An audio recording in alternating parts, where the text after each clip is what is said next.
Olá, sejam todos bem-vindos a mais um Sai Talks. Hoje o nosso tema será IA na Justiça, oportunidades, desafios e o futuro da transformação digital.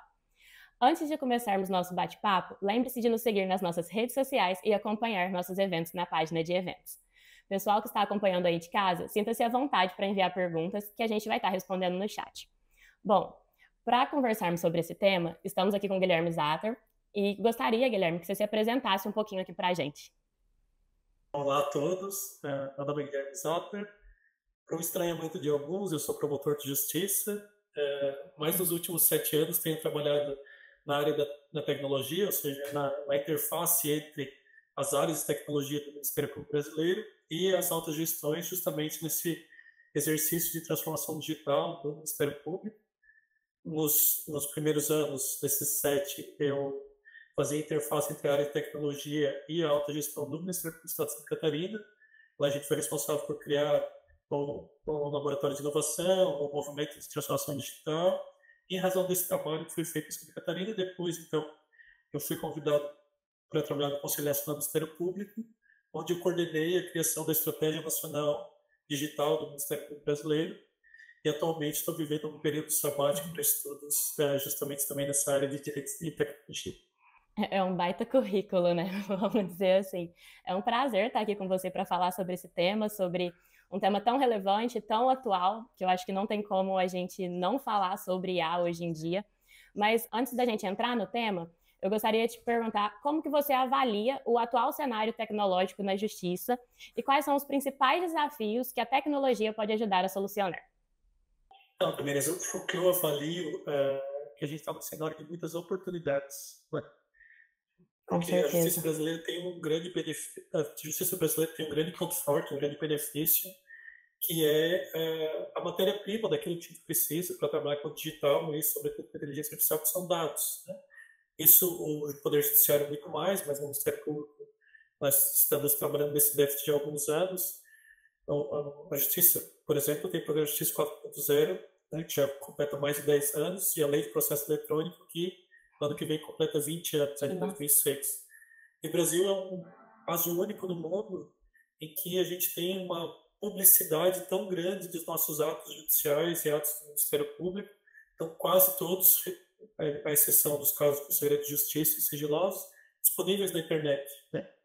Claro, desde a LGPD isso tem sido recalculado, ou a rota tem sido ajustada, mas o fato é que a gente tem 20 anos de dados produzidos por decisões, sentenças e manifestações dos advogados, das defensorias do Ministério Público, que criam um grande banco de dados que nenhum país no mundo tem conhecidamente de forma tão grande. E isso nos traz para um cenário de muitas oportunidades, porque a base de tudo são os dados e dados bem governados. Eu acho que é nesse momento que nós estamos. Não somos terra arrasada, como em alguns locais, mas também ainda há muito trabalho a ser feito. Então, acho que a palavra que pode definir melhor o momento do sistema de justiça brasileiro é oportunidade. Com certeza, a tecnologia abre muitas portas, né? Nessa questão da transparência, principalmente, ter acesso aos dados não só tanto internamente também, como quem o cidadão, realmente é muita oportunidade que a gente pode explorar aí com a tecnologia. Agora, adentrando um pouquinho no nosso tema, qual que é o grande diferencial que a inteligência artificial pode trazer nesse grande leque de oportunidades? Vou aproveitar essa tua pergunta para responder que eu esqueci, e perguntasse também com relação aos desafios, porque eu acho que os desafios estão diretamente ligados com o diferencial que a inteligência artificial pode trazer na nossa realidade. Eu falo mais na realidade dos ministérios públicos, mas ela pode ser facilmente extrapolada para os outros atores do sistema de justiça, né? Uhum. Eu acho, eu entendo que a inteligência artificial, ao contrário do que muitos dizem, ela vai humanizar a nossa atividade, no sentido que hoje o serviço jurídico no Brasil ele é 80% para pegar Pareto mesmo, né, a regra clássica de Pareto, de assuntos repetitivos, mas que ainda assim tomam um imenso tempo de juízes, promotores, advogados, e faz com que aquilo que demanda uma atenção mais humana, um contato mais especializado, concorra com toda a burocracia que a gente está acostumado, né? O Brasil tem hoje no estoque pendente de julgamento 85 milhões de ações judiciais. Nossa, muita coisa. Isso, segundo estudos do CNJ, teria que parar de entrar ações. Se hoje ninguém mais ajuizasse nada no Brasil, demoraria cerca de 2 anos e meio para a gente zerar o estoque daquilo que já está tramitando na justiça. E várias iniciativas já foram feitas para resolver esse problema, várias, né? A reforma do Poder Judiciário, a criação do CNJ, a criação do Conselho de Ministério Público, todas elas trouxeram algum impacto, mas nenhuma delas me parece que são tão promissoras quanto o uso da inteligência artificial, em que a gente pode delegar para a inteligência artificial aquilo que de fato é automatizável ou que pode ser até automatizado. Eu não sou das pessoas que têm resistência com relação a isso. E, por outro lado, mesmo dos casos que não possam ser automatizados de forma completa, ela possa ser um grande suporte de atuação dos juízes, promotores e advogados do Brasil. E aí me parece, né, quando tu fala de desafios na pergunta anterior, talvez meu lápis tenha sido proposital, porque para que a gente chegue nesse resultado tão sonhado, que a inteligência artificial ajude a justiça a ficar mais humana e a entregar resultados mais céleres, o maior desafio que eu vejo é o desafio cultural, né? Nós temos lideranças das nossas instituições, diferentes das lideranças do setor privado, né? Principalmente uma empresa de tecnologia, como a SAI, né? Citar 2 líderes em deferência dos contratos projetivos, Catal, do PH, diferente dessas lideranças que são preparadas para serem gestores, estudam sobre gestão, vivenciam a gestão, o sistema de justiça é gerido por juízes ou desembargadores que viram presidentes do tribunal, por promotores e procuradores de justiça que viram procuradores gerais e do dia para a noite viram gestores vindo do mundo jurídico, sem nenhum conhecimento de administração, nem conhecimento de tecnologia. E aí tem barreiras culturais enormes para serem vencidas e também, né, a falta de uma gestão baseada em dados, com gestores que vêm muito com ideias e intuições pessoais que, na realidade, por vezes são impraticáveis. Então, a gente tem um cenário muito promissor de um lado e muito desafiador do outro, que a gente precisa conscientizar e alfabetizar as nossas lideranças dessas potencialidades que a inteligência artificial traz para o sistema de justiça. Com certeza, toda inovação enfrenta grandes desafios, né? E na justiça eu acredito que isso deve ser um entrave muito grande. Igual você mencionou, assim, tem 20 anos já de muitos dados acumulados, muita informação e desinformação também quanto a IA ser uma aliada ou uma concorrente. Então, a gente super, assim, concorda que a IA veio para humanizar, né? Por trás de toda tecnologia tem que ter um humano também tomando as decisões.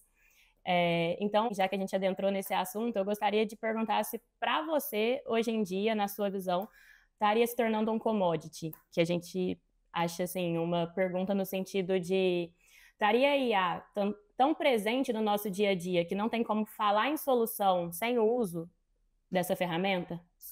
Eu acho essa afirmação 100% correta. Eu vou fazer menção aqui a um grande amigo que é do setor público também, mas hoje um grande palestrante, Wesley Vaz, que na palestra dele de 2025 define a IA como a nova gravidade.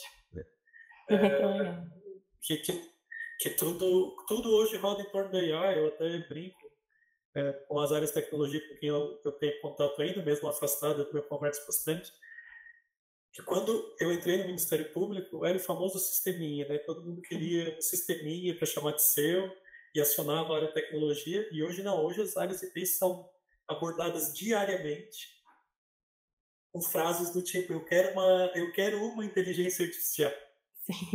Para isso. Então, eu acho que hoje não tem nenhum projeto, Tamires, nem uma iniciativa que é pensada sem que seja lembrado o que a inteligência artificial pode trazer de benefícios, né, para aquela realidade. Então, eu acho que a tua visão, né, com relação já se tornou uma commodity e é uma commodity que é muito mais presente do que talvez qualquer outra tenha sido no nosso dia a dia. Ela é perfeita. Eu acho que essa visão tende a se acentuar. Não acredito que, apesar de eu sei que tem muitos que pensam nesse sentido, que a gente está vivendo um modismo, né? Que a hype tende a baixar. Eu não me filio a essa parcela, me filio na contrária daqueles que dizem que quem não se adapta muito rapidamente tende a ficar para trás e ser ultrapassado de forma muito rápida, ainda que seja do setor público. O setor público, às vezes, tem uma falsa visão de que a gente não tem concorrência, né? Quem é o concorrente do Ministério Público, quem é o concorrente do Poder Judiciário. E eu acho que a inteligência artificial surgiu para, inclusive, trazer uma possível concorrência e para que o setor público também passe a se preocupar e se reinventar a todo momento. A inteligência artificial exerce um papel fundamental nessa transformação que a gente imagina para a justiça.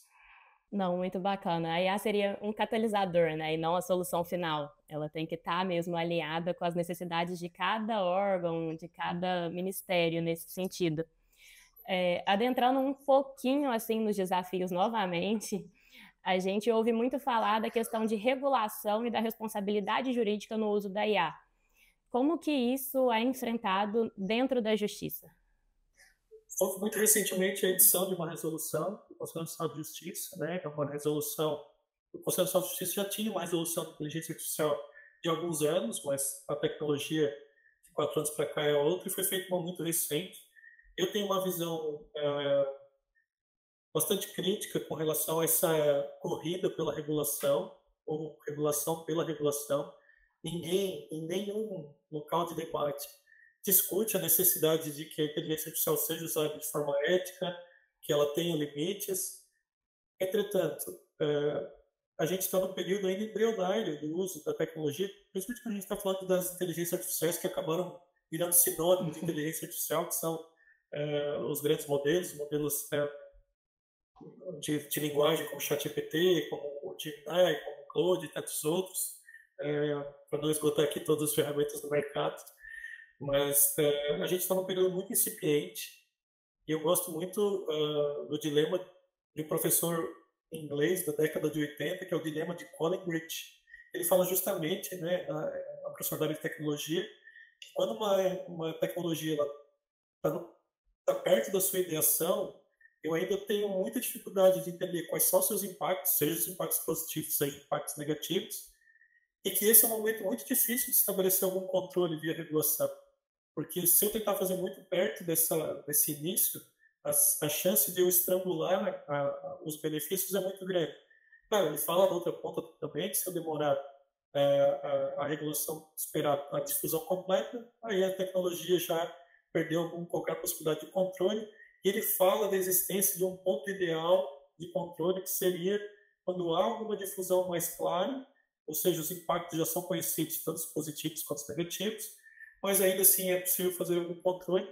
Eu entendo que esse ponto está cada vez mais difícil da gente identificar onde ele está, mas ele,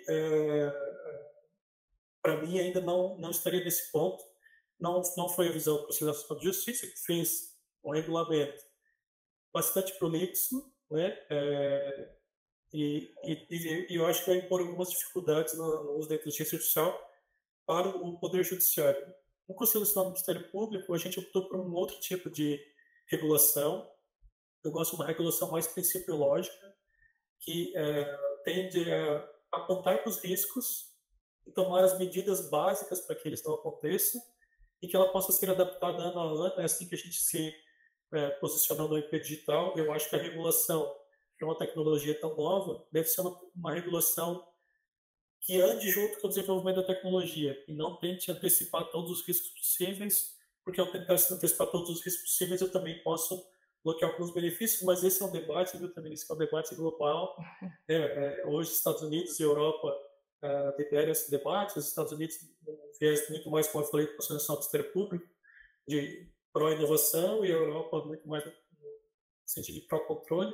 Eu acho que não tem modelo vencedor, são duas apostas distintas, mas os benefícios são tão grandes e prometem ser tão transformadores para o sistema de justiça que eu vejo com alguma ressalva a edição de alguma regulação muito severa nesse momento em que a gente ainda está aprendendo a lidar com a tecnologia.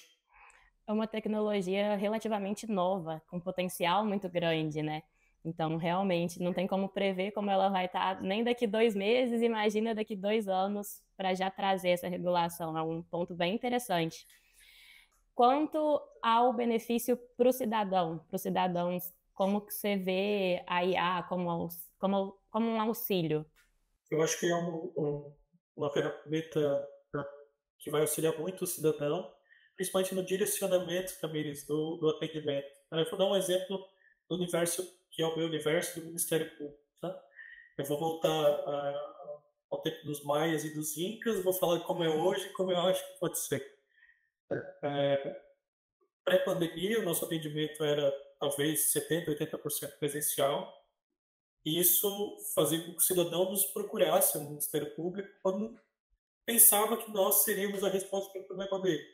E eu cansei, viu, também, cansei de ver situações em que a pessoa vem ao Ministério Público, uma situação que não é do Ministério Público, vou dar um exemplo concreto. Assim, a pessoa quer tratar, ela se divorciou, ela quer tratar da guarda dos filhos, ou ela quer divorciar. Isso é papel com a Defensoria Pública, com o advogado, mas o cidadão não tem a obrigatoriedade de saber.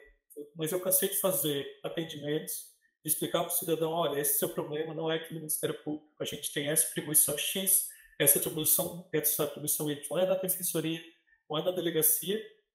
E aí passava dias e dias, e de repente aquela pessoa voltava para a minha sala. Doutor, eu fui lá no cartório que o senhor falou, fui na delegacia, ninguém resolveu e me disseram para voltar para cá.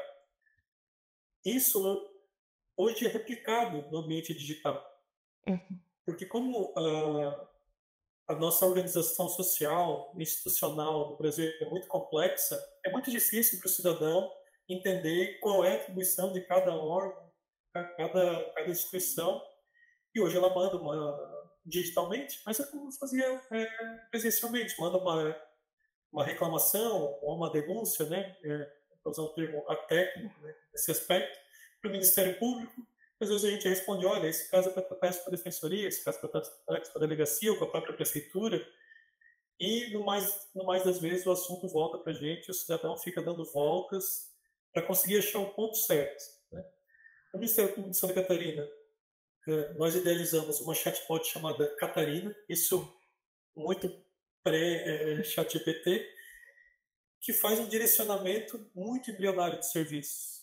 E a gente, desde então, visualizava a possibilidade de evolução dela, ela fica ali no nosso site, e hoje ela auxilia a encontrar qual é a promotoria que a pessoa quer conversar. Se eu estou na cidade X e o assunto é Y, ele indica qual é o promotor que vai me atender. Mas a gente sempre vislumbrou que a inteligência artificial, e hoje eu vejo como uma realidade muito possível de ser concretizada, pudesse ir além, ela pudesse ouvir o cidadão, de certa forma, para que, pelo menos preliminarmente, para os casos mais evidentes, diga, olha, eu entendo que você veio procurar o Ministério Público, mas esse caso especificamente que tu estás enfrentando é com a Defensoria, ou é com a Delegacia, ou, enfim, porque isso já ajudaria muito o cidadão. Então, a gente vive num país que tem um sem número de leis, tem um sem número de instituições, e a inteligência artificial pode ser um bom suporte para o cidadão se direcionar nos nossos serviços. Eu acho que esse é um primeiro aspecto da tua pergunta que é mais direto, né? E os aspectos indiretos, evidentemente, né? Acho que eu já mencionei alguns. Se a inteligência artificial, de fato, vai otimizar a atuação dos servidores públicos em geral, do sistema de justiça, a gente tende a entregar resultados mais qualificados e mais sérios para o cidadão. Esse é um grande resultado.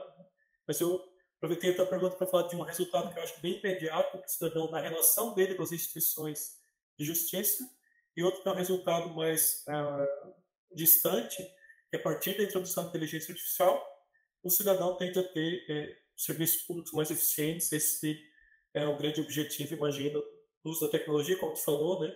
A tecnologia, primeiro, ela não pode ser pensada por si mesma. Ela tem que vir para integrar um projeto que resolva o problema. E segundo, que ela deve ter um propósito, e me parece claro que no serviço público o propósito é que o atendimento ao cidadão seja aprimorado. Muito bacana. A IA tem essa capacidade, né, de gerar muitos insights, gerar muitos dados e trazer uma informação de uma maneira mais humanizada. Que, igual você mencionou, eu cheguei a passar por um período na advocacia que a gente tinha que ir num lugar, ir no outro, ninguém sabia quem resolvia. Aí trouxeram isso para o computador, digitalizaram isso, mas a informação continuou sendo assim mais complicada de ter acesso. Então, quando a gente traz o uso da IA em algumas soluções, igual o exemplo que você deu da Catarina, um exemplo que parece simples, mas que já faz muita diferença para quem está usando o sistema, buscando essa ajuda e esse meio, né? Então é muito bacana mesmo trazer esse ponto de vista e realmente eu acho que com a IA as oportunidades assim seriam inúmeras e quando a gente entra em contato, muitas das vezes assim, um robô respondendo não traz tanto resultado ou tanta informação igual a IA poderia trazer, né? Então eu acho bem legal mesmo esse ponto. Voltando agora, a gente já mencionou um pouco das barreiras da adoção da IA na justiça. Eu queria que você falasse um pouco também sobre a segurança de dados e privacidade com uma ferramenta que permite tantas possibilidades. Eu acho que talvez só tem dois setores que são mais preocupantes com segurança do que o sistema de justiça, que é o setor bancário, que sem dúvida nenhuma a gente seja o setor número um. O setor bancário brasileiro é conhecido mundialmente, né, pelas preocupações de cibersegurança, pelo setor em si, que mundialmente é bem visado na segurança, e no Brasil especialmente, né, pela nossa criatividade de crimes cibernéticos. Então, acho que atrás do setor financeiro e do setor de saúde, e nesse particular, em razão da sensibilidade dos dados que envolvem, né, como os prontuários médicos, etc., eu acho que o sistema de justiça talvez seja o terceiro setor mais preocupado com essa segurança e qualificação dos dados, né? Eu vejo hoje qualquer evento, participo de muitos, e muitos dos quais juntos com a Cyber, em que o tema da cibersegurança ele é top 3 da agenda, né? Isso é uma disciplina que vem sendo tratada de forma bastante preocupada e rigorosa pela Constituição de Justiça do Ministério Público. E aí, Tamires, né, voltando um pouco ao que a gente estava falando sobre regulação, não necessariamente eu preciso ter uma regulação para me preocupar com aquilo que importa, né? Eu acho que antes de pensar em escrever um artigo, o uso da inteligência artificial deve ser responsável e seguro. Eu preciso ter infraestrutura, eu preciso ter condições para que isso aconteça, né? Isso não acontece porque alguém publicou uma lei ou uma resolução que determina fazer, mas sim porque as áreas de tecnologia do sistema de justiça estão trabalhando e são altamente qualificadas. Tá?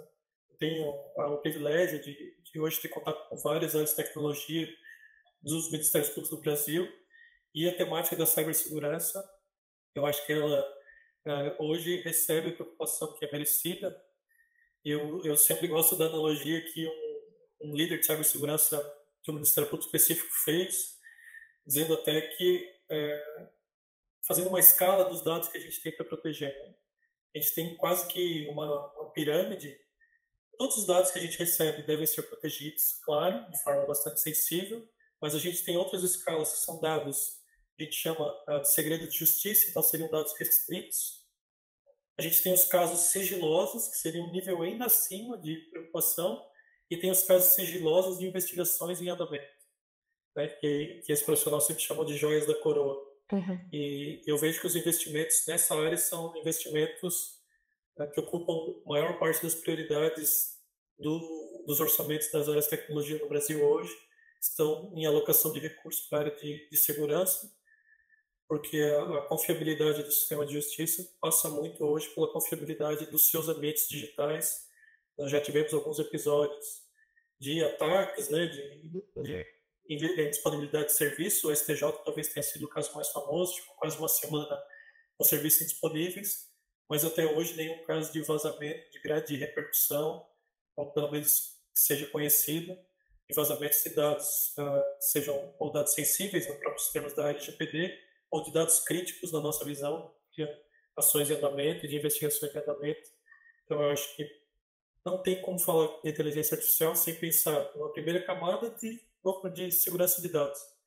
E uma segunda, que eu acho que se conecta com a tua pergunta, de governança de dados, porque esse talvez seja a camada que é onde hoje está a maior falha dos projetos de inteligência artificial não terem o ROI tão esperado quando eles são implantados. São muitos dados sensíveis, né? Realmente é uma preocupação, assim, que não tinha essa visão desse lado. Eu achei um ponto muito interessante mesmo, assim. Eu acredito que quando vai ter, né, essa contratação de um sistema, colocar um sistema em uso, seja muito importante, além de tudo que está por trás do sistema, a confiança que a tecnologia vai passar. Então, qual que seria o papel mesmo das empresas de tecnologia, dos setores de desenvolvimento, para trazer essa questão do avanço e da inovação dentro da justiça? Eu acho que é fundamental, né? Eu atribuo os avanços tecnológicos do Ministério Público Brasileiro dos últimos anos a essa aproximação cada vez maior com o setor privado, para que a gente possa, em primeiro lugar, dialogar. Eu acho que o papel das empresas de tecnologia é nos ouvir. Eu sempre brinco com as empresas, dizendo, olha, não entendo tecnologia, mas de Ministério Público entendo eu. Eu acho que o maior erro que uma empresa de tecnologia que atua no sistema de justiça pode cometer é pensar que entende mais do negócio do que um tribunal de justiça, que entende mais do negócio do que o Ministério Público. Daí a importância da gente trabalhar um diálogo aberto, franco e muito sincero. Para que entendam detalhes que para nós são cruciais e às vezes passam desapercebidos, né? Para uma empresa de tecnologia, onde falou, eu não tinha essa noção das joias da coroa. E para nós é muito claro, né? Para nós é muito claro que existem camadas de dados e isso tem que ter reflexo no sistema. Esses níveis de segurança têm que ser espelhados no sistema para que os usuários do sistema de justiça também se sintam confortáveis. E vou dar um exemplo claro de um sistema legado em que o cadastro de pessoas ele ainda é feito manualmente. Então, para cada pessoa que eu vou interagir com o processo, eu crio um cadastro, se eu quiser um cadastro novo. A partir de qualquer dado que eu queira criar, seu nome, nome da mãe.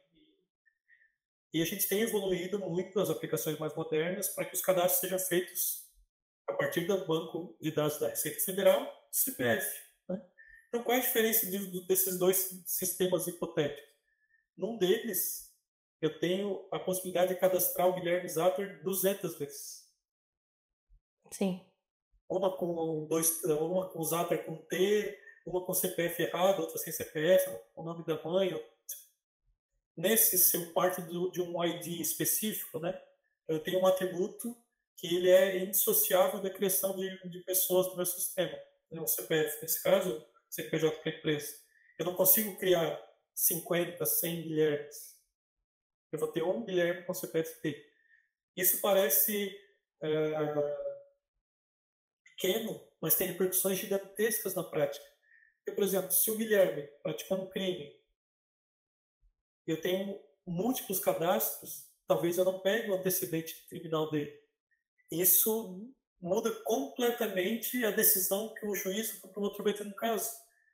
Então, esse diálogo da empresa, entender muito bem do negócio, a partir da oitiva aberta e sincera de quem entende. Eu falei no começo da nossa conversa o quanto que os nossos gestores não conhecem de gestão e não conhecem tecnologia.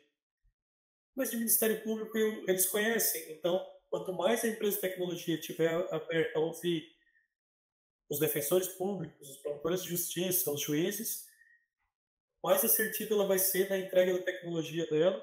E aí, né, eu faço esse elogio porque é uma referência que eu escuto, eu acompanho, trabalho para sair do Estado do Ceará.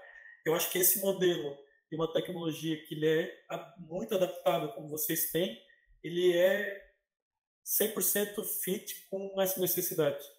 Porque eu não tenho uma ferramenta, que eu já vi muitas vezes, projetos mal sucedidos, ferramentas de mercado prontas, mas que são estáticas, que quando tentadas implantar no Ministério Público foram mal sucedidas. Né?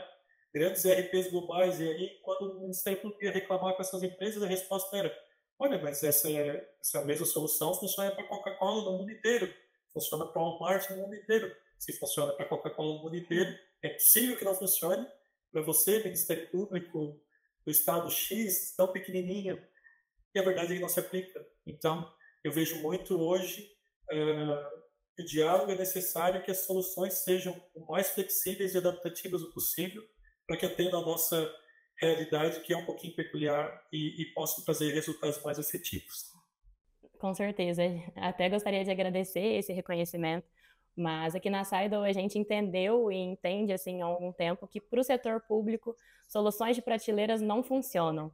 Então, o diferencial da nossa plataforma, eu acho que é a questão que você trouxe de trazer todos os dados em um único lugar em que todos os setores conseguiriam ter acesso, né? Essa visão é muito importante dentro do Ministério Público, dentro da Justiça, de modo geral, assim, não tem como você ter um dado desconexo, porque cada Ministério Público, cada área vai ter uma regra de negócio, vai ter um processo. Dentro de um macro processo, eu acredito que tenha vários microprocessos. Então, essa necessidade de adaptação, de transformação, é muito importante, de ter uma plataforma que realmente seja integrável, inclusive com o sistema legado que você mencionou, para não ter perda de dados, né, que já entra no que a gente trouxe, a questão da importância dos dados na justiça. Então, está muito assim dentro de tudo que você trouxe agora nesse ponto, eu acredito. E a questão do diálogo, sabe? Igual você falou, a gente entende da tecnologia, você entende do negócio. Então, ter uma solução que se adapta ao que você precisa é um diferencial que traz todo esse valor, né? Então, eu acredito, assim, que seja realmente muito relevante mesmo. Gostaria até de perguntar, assim, se você gostaria de compartilhar já compartilhamos alguns casos de sucesso, mas alguns exemplos de colaboração eficaz que você vivenciou no Ministério Público de Santa Catarina, igual já mencionou um pouco da Catarina, nesse sentido, deixar, assim, aberto para que você fale mesmo algumas dicas, o que você tem a dizer para outras pessoas que estão buscando essa inovação também na justiça. Eu acho que é interessante a gente compartilhar. Eu vou fazer o contrário, fazer do Conselho Nacional do Ministério Público para Santa Catarina, fazer a retrospectiva. Né? Quando a gente chegou no Conselho Nacional do Ministério Público para criar a estratégia nacional, a nossa grande preocupação foi não querer impor uma agenda que não era agenda necessária do Ministério Público. Então a gente partiu de diagnosticar qual era a situação de cada Ministério Público, para daí identificar as melhores soluções que existiam já no Brasil.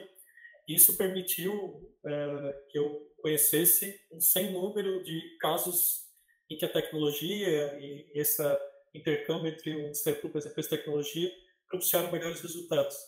Lá no Ministério Público do Estado de Santa Catarina, eu sempre falo, para mim, é um modelo de relação que tinha tudo para dar errado, mas que deu certo pela transparência e pela franqueza de um fornecedor. Eu sempre cito como o caso que eu considero o maior caso de sucesso de relacionamento entre uma empresa e o Ministério Público de Santa Catarina. Nós havíamos feito uma grande contratação envolvendo conectividade nas nossas 111 comarcas de todo o estado, e vocês são uma empresa de tecnologia, vocês acompanharam, houve um ano que houve uma crise global de chips, e o desenvolvimento e a produção de produtos tecnológicos ela foi trancada, de certa forma, principalmente a distribuição global. E os produtos que a gente havia comprado não chegaram. Tá? A empresa foi 100% transparente em todo momento do processo. Em todo momento do processo. Isso foi determinante para que esse fator, que era um fator super crítico, que era quase um sinal de fracasso, não representasse um fracasso. Porque a gente conseguiu direcionar as nossas ações internamente para contornar todos os resultados negativos daquela expectativa não atendida. A gente conseguiu, inclusive, fazer algum gerenciamento da conectividade que a gente já tinha, com suporte dessa mesma empresa, para resolver o problema. Eu já lidei com situações do extremo oposto, né, em que essa franqueza, essa transparência não existia. Isso é o pior que pode acontecer nesse cenário de colaboração, porque há uma expectativa. Quando há uma relação de parceria entre alguém do setor público e uma empresa, é criada uma expectativa em torno daquele projeto comum. Então, se eu tenho compromisso da Tamires e que amanhã o projeto X vai ser entregue, eu preciso saber, pelo menos com os 90 dias de antecedência, se não vai ser entregue, com 60 dias de antecedência, e não na véspera. E eu já lidei muitas vezes com situação de saber na véspera ou no dia. Porque internamente, quem responde junto aos promotores, aos servidores, é o membro que está na gestão, né? O colega que está na promotoria e vai ter um problema com o sistema que não foi entregue, ele não quer saber se é a SAID, se é a empresa X, se é a empresa Y. O problema dele é ligar para o Guilherme e dizer: Guilherme, vocês anunciaram, vocês prometeram, e agora o que aconteceu? Então, para mim, esse é o grande reflexo. E aí eu tenho acompanhado várias iniciativas no Brasil. Tem iniciativas com Big Techs, tem iniciativas com startups, tem iniciativas com empresas nacionais robustas, como a Sérgio. E aí, para mim, né, parece que por estar no Cyber Talks, eu estou falando desse case como o grande case do Ministério Público, mas quem já me viu em outros eventos sabe que eu sempre o cito. A transformação digital que hoje vivencia o Ministério do Estado do Ceará, para mim, é o melhor exemplo de transformação digital do Ministério Público brasileiro. Tá? Eu tenho colegas em Santa Catarina que já foram membros do Ceará. E isso reforça o meu entendimento, porque eu conto para eles o que eu vejo, eles não acreditam. Porque é o Ministério Público que tinha um nível de maturidade digital talvez não ideal, isso já há alguns anos, e com a chegada dele, que hoje é Procurador-Geral de Justiça, Dr. Halley, na gestão e assumindo a agenda e criando projetos dos quais, inclusive, né, boa parte deles tocados junto com a SAI, absolutamente revolucionou a gestão do Ministério Público. Né? Hoje, a área administrativa do Ministério Público do Estado do Ceará não só é digital, como é em boa parte automatizada. Eu vou falar o exemplo que o Dr. Halley sempre fala e que eu acho o mais emblemático. Né? Férias do promotor é algo muito complexo, tá, pessoal? Porque quando o promotor sai de férias, tem que ter outro respondendo, porque o processo não pode ficar esperando, enfim. E existem ministérios públicos, como o do Ceará, que existe uma questão de substituição automática, ou seja, quando o Guilherme sai de férias, a Tamires automaticamente vai responder pela promotoria dele. Isso fazia um processo de alta complexidade. Quando o Guilherme quer trocar de férias, sem saber se a Tamires já não está de férias, se existem todos os outros requisitos disponíveis para ele trocar as datas que ele tinha programado. Como que era feito antes desse projeto do MP de Ceará, do MP mais digital com a SED? O promotor queria trocar de férias, mandava um e-mail para a gestão, uma área da gestão consultava outra área da gestão para saber se os requisitos que a gestão avalia estavam ok. Se estivessem ok, fazia um e-mail para a doutora Tamires, para a doutora Tamires respondesse se podia, a doutora Tamires respondia. Enfim, é um processo que, né, imagina isso acontecendo múltiplas vezes e num cenário que não tem ninguém dedicado exclusivamente para isso, demorava meses ou semanas para acontecer. E hoje acontece com um clique. Né? O promotor de justiça já tem as férias definidas para o período X. Ele quer trocar para o Y, ele cadastra qual é esse novo período. O sistema avalia se os requisitos estão todos cumpridos e vai dando sinais verdes ou sinais vermelhos. E ele sabe qual é o sinal vermelho que está impedindo. Quando ele consegue todos os sinais verdes, ele pede e a portaria de deferimento da alteração já chega no e-mail dele. Isso tira horas e horas de trabalho em volta daquele ponto que eu falava inicialmente, em que essas pessoas que estavam dedicadas nesse processo meio obtuso, meio anacrônico quase, né, porque era digital só no nome, era digital só porque ia por e-mail, porque ele era absolutamente anacrônico. Né? Eles começaram a ter essa tempo em outras funcionalidades. E isso, eu estou falando, eu acho que foi o passo 1 lá na Ceará, se eu não me falo. E hoje o projeto já está muito mais desenvolvido, inclusive com algumas experiências já direcionadas ao cidadão. Então esse é um caso que eu vejo de muito sucesso. Né? Eu tenho visto também outros ministérios públicos, e aí pensando um pouco em inteligência artificial, fazendo soluções próprias. Às vezes com o apoio de uma Big Tech, a gente tem o Ministério Público da Bahia, que foi o grande pioneiro nesse sentido, o do Distrito Federal e do Rio Grande do Sul, talvez sejam os 3 grandes exemplos nesse sentido, do que eles já estão usando a inteligência artificial para melhores resultados na sua atividade. Transcrição de depoimentos, isso para nós é muito mais importante do que se pode imaginar. Até uns 5 anos atrás, quando a gente ia na delegacia ou numa audiência do judiciário, tinha o famoso escrevente. Nos filmes, nas novelas, a gente consegue ver que aquela pessoa ficava digitando para ficar tudo digitadinho, que não tratava com realidade, às vezes, o que a pessoa falava, não dava para ver o sentimento, mas era muito mais rápido ler. Um depoimento que é feito em meia hora, eu leio em 3 minutos, publicando papel. Agora, como os depoimentos são todos gravados, o tempo de análise do processo demorou muito. Então, essa ferramenta de transcrição de depoimentos, ela virou valiosíssima para nós. E hoje a tecnologia entrega isso muito bem. O Ministério do Distrito Federal, por exemplo, faz a transcrição. A partir da transcrição, faz a análise de confronto entre os depoimentos. Então, é um crime A que há dúvida se o ator usou ou não usou arma de fogo, se estava armado ou não. A Tamires disse que usou, o Guilherme não usou. A inteligência artificial não só transcreve todos os depoimentos, como faz os pontos de divergência dos depoimentos, os pontos de convergência, cria uma tabela com os principais pontos de análise, quem disse sim, quem disse não, e além disso, analisa com as outras provas do processo. Então, isso, imagine um promotor se preparar para uma audiência, né, de um caso novo, ele tem uma audiência hoje de tarde, o quanto que isso facilita para ele.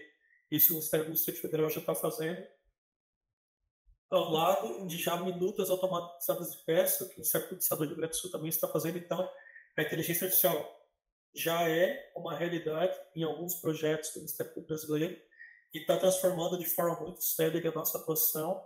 E por isso que eu acredito cada vez mais nesse intercâmbio, nessa aproximação entre o setor público e as empresas de tecnologia para que esse avanço ocorra cada vez mais rápido.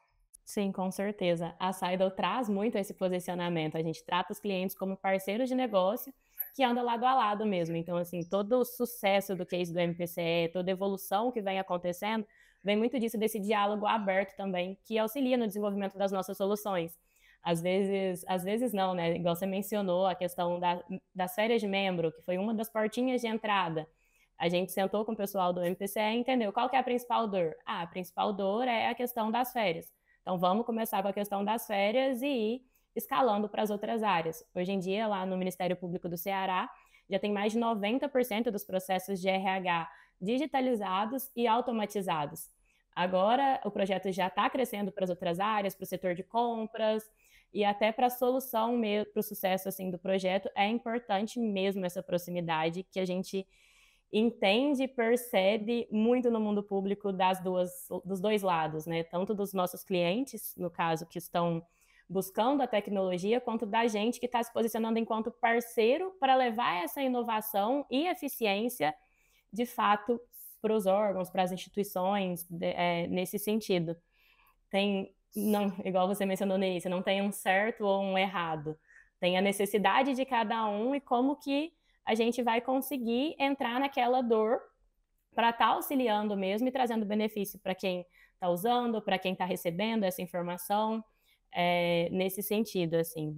Muitos cases interessantes que você trouxe também. Lá no início, vou voltar no início, no meio ali da nossa apresentação, você mencionou que a equipe interna também de vocês é muito preparada quanto à questão de dados, de tecnologia.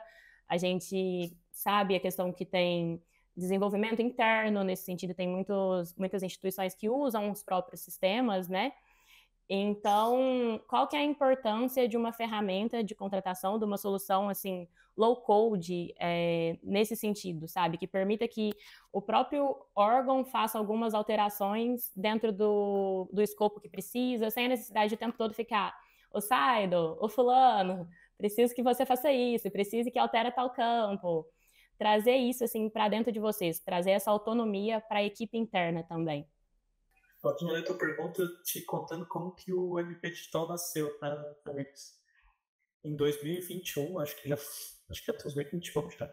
A gente fez uma oficina no Conselho do Ministério Público em que todo o Ministério Público mandou pelo menos um representante. Né? E a oficina tinha um objetivo, debater os sistemas da área fim, sistemas finalísticos. Né? Na época a gente tinha 6 ou 7 ministérios públicos que usavam uma solução proprietária monobloco, fechado, em que tudo, né, como mencionasse agora, tudo a gente dependia de chamar o fornecedor para fazer atualização e os outros ministérios públicos, ou ferramentas que eles mesmos tinham desenvolvido, ou ferramentas que outro ministério público desenvolveu e cedeu para eles. E foi, assim, uma terapia coletiva em 3 dias. Tá? Quem estava de um lado não estava satisfeito, justamente por esse aprisionamento que tu bem descreveu, de, olha, às vezes a ferramenta não atendia mais determinado ponto e eu ficava refém de mudar um parâmetro de um formulário, né? Eu sempre brinco com um caso específico de o cadastro de pessoas ter um parâmetro fax, e a gente não queria mais que fosse fax, mudar para WhatsApp. E isso era uma evolutiva, que demorava 8 meses para ser entregue, custava X pontos de função. Então, existia essa dor do lado de quem estava com uma solução proprietária naquela oficina. Do outro lado, quem tinha sua ferramenta ou tinha ferramenta decidida, as dores da sustentação. Vocês são uma empresa de tecnologia, vocês sabem o que é construir uma ferramenta, sustentar uma ferramenta, lidar com todos os remes diários e ainda assim pensar na evolução num ambiente que a gente não tem orçamento infinito e a gente não pode ficar crescendo as equipes de tecnologia. Então, se a gente fosse fazer uma curva, a curva das demandas tem sido exponencial, né? Que a gente falou, hoje em dia todo mundo pede um sisteminha, agora uma IA chamada Sur, e a curva das equipes não cresce no mesmo ritmo, né? Então, isso estava tornando uma pressão muito grande dos EPs que tinham sistema próprio. Foi, de fato, um desabafo coletivo, um olhando para o lado e dizendo, como é que está aí? Aqui está ruim. E eu falando, não, mas também está ruim. Sim. E foi mais ou menos nessa época que eu tive mais contato com o projeto EP do Ceará, que eu acho que traz um meio termo que resolve algumas das dores mais importantes, né? Uma delas que tu já descreveu, para quem está no sistema proprietário, que é um monobloco fechado, rígido, que o código só é alterado a partir de demandas evolutivas feitas com a empresa. Se eu tenho um sistema que, além de ser low-code, no-code, ele permite esse desenvolvimento pelas equipes técnicas do Ministério Público, eu consigo fazer algumas evoluções de uso que sem depender de ninguém com alta velocidade. Então, eu tiro esse problema. Mas, ao mesmo tempo, se eu tenho uma ferramenta que por baixo ele tem uma base sólida e tem uma empresa por trás que está trabalhando a ferramenta, que trabalha naquilo que eu chamo de espinha dorsal, eu também tiro muito das dores de quem quer sustentar uma ferramenta, porque o core ele vai ser mantido, ele vai ser atualizado, né? E a equipe vai passar a desenvolver, vai passar a aprimorar aquilo que eu vou chamar de periférico porque é o que eu acho mais importante, que é o que a gente entrega para o nosso usuário. Né?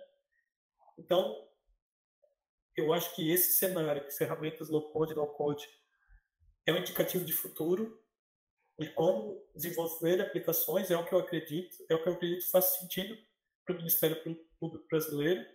Né? A Saido é uma grande representante desse segmento e eu vejo cada vez mais os Ministérios Públicos buscando soluções nesse sentido.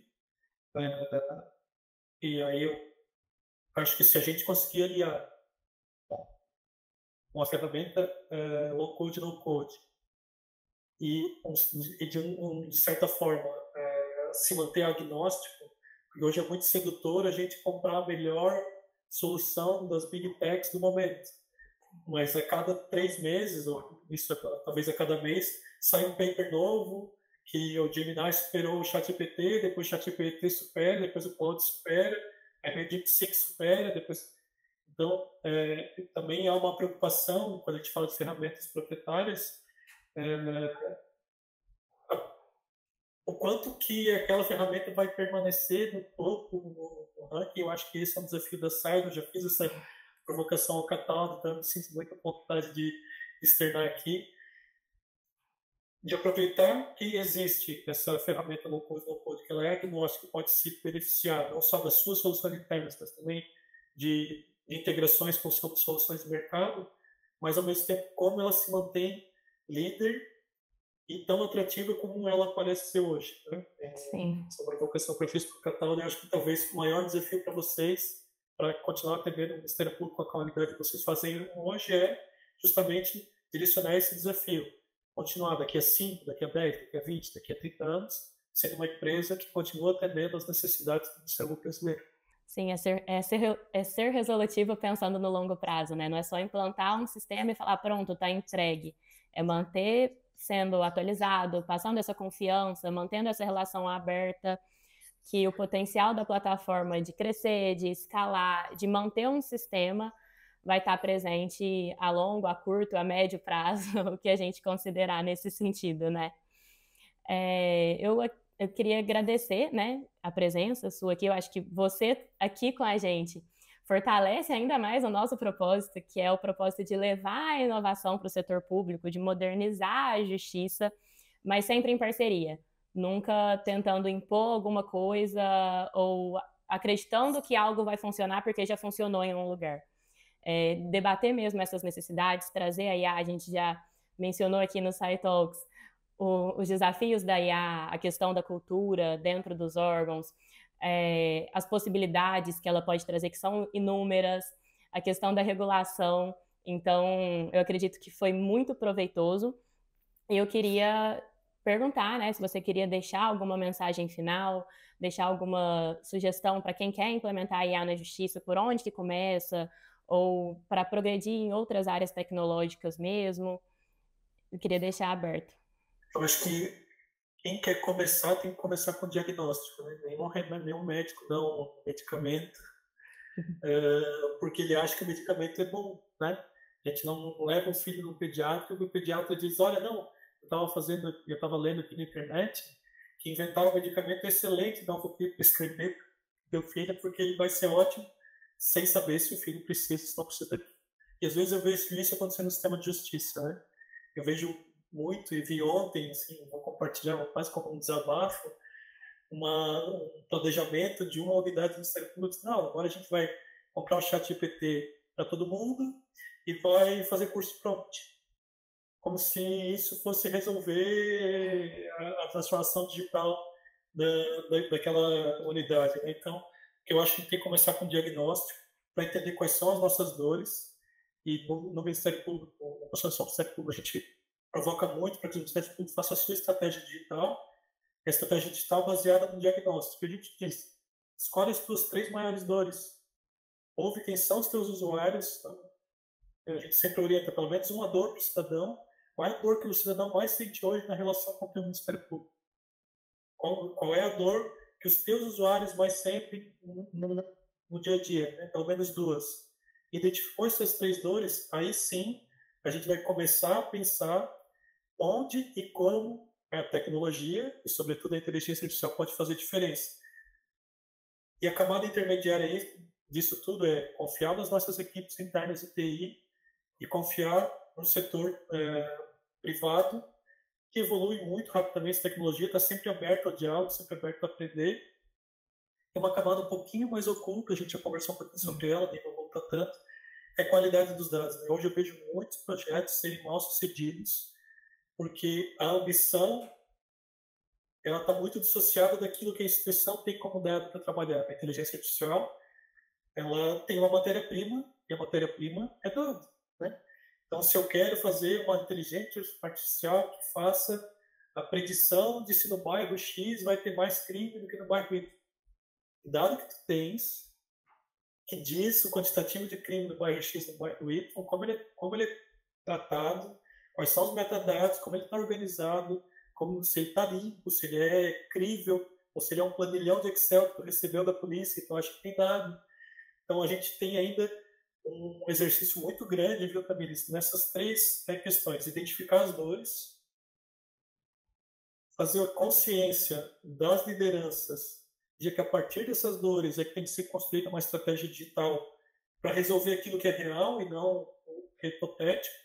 E por último, se eu tenho dados e se eu não os tenho, como eu faço para começar a coletá-los, né? Ou começar a organizá-los de certa forma, para que aí sim, juntando a dor que eu quero resolver, a visão que a instituição quer ter para o futuro para aquela dor e os dados que eu preciso para que eu consiga de fato automatizar os encaminhamentos para aquele sistema, nos leve então à inteligência artificial que vai ser aplicada e aí sim, na minha visão, com um grande grau de sucesso, ao contrário disso que a gente tem lido em vários segmentos especializados aí, de que está tendo uma frustração muito grande pelo baixo retorno sobre o investimento que está tendo na implantação das inteligências artificiais.